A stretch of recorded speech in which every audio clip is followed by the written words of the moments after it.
राजस्थान का मजदूर, उस बेटे का बाप इस सरकार को कभी माफ नहीं करेगा।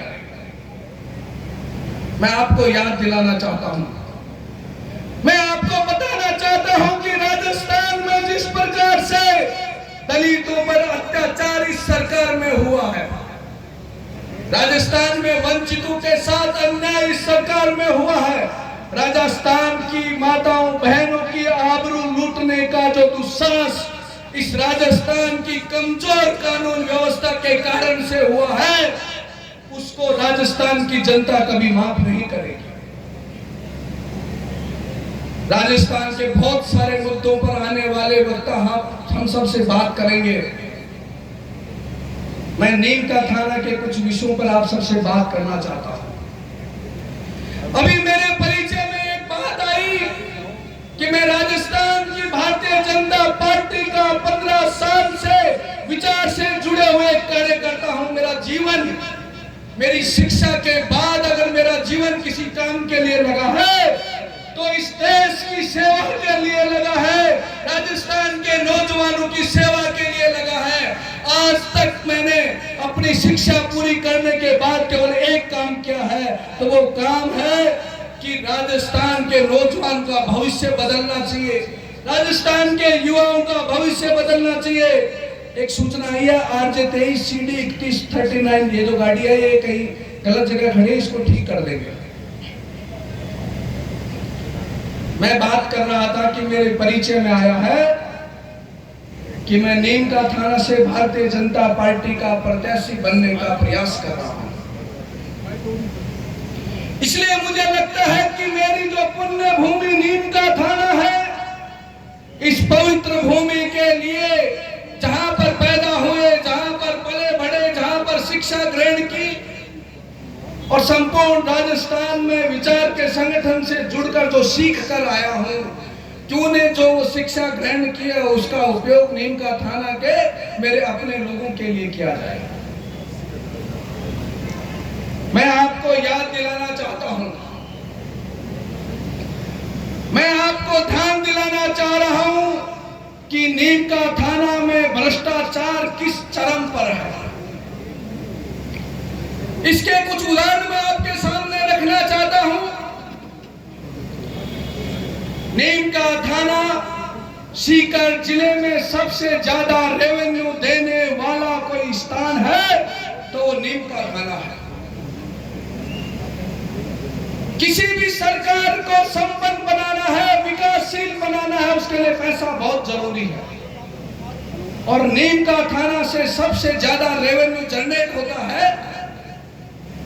लेकिन दुर्भाग्य, नीम का थाना में कमजोर नेतृत्व के कारण से, नीम का थाना में केवल व्यवसायिक मानसिकता के नेतृत्व के कारण से, नीम का थाना में अवैध खनन की जो बाढ़ आ चुकी है।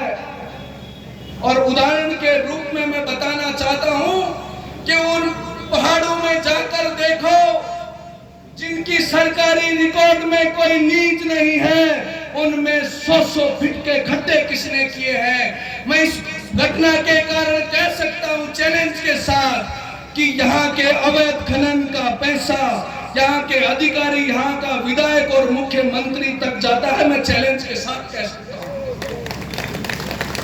वो खड्डे किसने खोदे जहां पर घोषित लीज नहीं है, रिकॉर्ड में लीज नहीं है, उस लौह को निकालने का दुस्साहस किसने किया। ये नीम का थाना की जनता पूछना चाहती है। मैं पूछना चाहता हूं कि पाटन बस स्टैंड से राजपुरा बाईपास के बीच की जो सड़क थी, वो डामर की सड़क बनती है, बनने के 2 महीने बाद गायब हो जाती है। उसमें भ्रष्टाचार किसने किया था और सड़क गायब होने के बाद उस पर कार्रवाई आज तक किसने की है। मैं विधायक को चैलेंज के साथ कहना चाहता हूं कि आपके लोगों ने उसमें भ्रष्टाचार किया है। मैं और मुद्दे आपको याद दिलाना चाहता हूं। मैं आजकल एक बात सुनता हूं कि नीम का थाना का विकास हुआ है।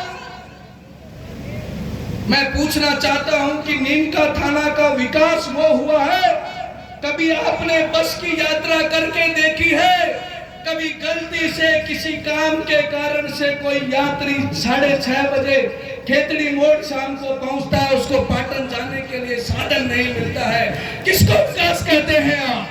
जनता की आम जो समस्याएं हैं, जनता की जो मूल समस्या है, जो गांव में जो रहता है, जो शहर में जो रहता है, जो वंचित है, जो पिछड़ा है, जो आर्थिक रूप से संपन्न नहीं है, जो किसान है, जो मजदूर है, उसकी समस्याएं केवल लग्जरी गाड़ियों में बैठने के कारण से ठीक नहीं होने वाली है। उनके बीच का कोई व्यक्ति, उनके दर्द को समझने वाला कोई व्यक्ति आएगा, तब जाके सही मायने में नीमका थाना का विकास होगा। और इसके आगे अगर बढ़ेंगे तो बात याद दिलाना चाहता हूं मैं आपको कि नीमका थाना के कितने गांव ऐसे हैं जिनमें पीने का पानी नहीं है।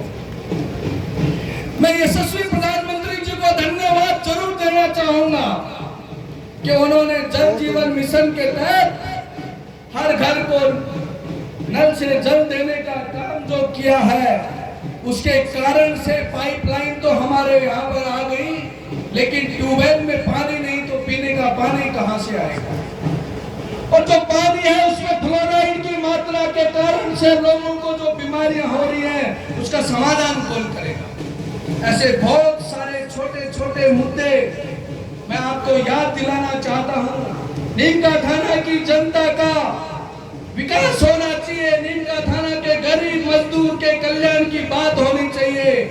मैं यही चाहता हूं कि विधायक कोई भी बने, लेकिन मेरे नीमका थाना के हर गांव का, हर ढाणी का, नगर पालिका के हर वार्ड का, हर समस्या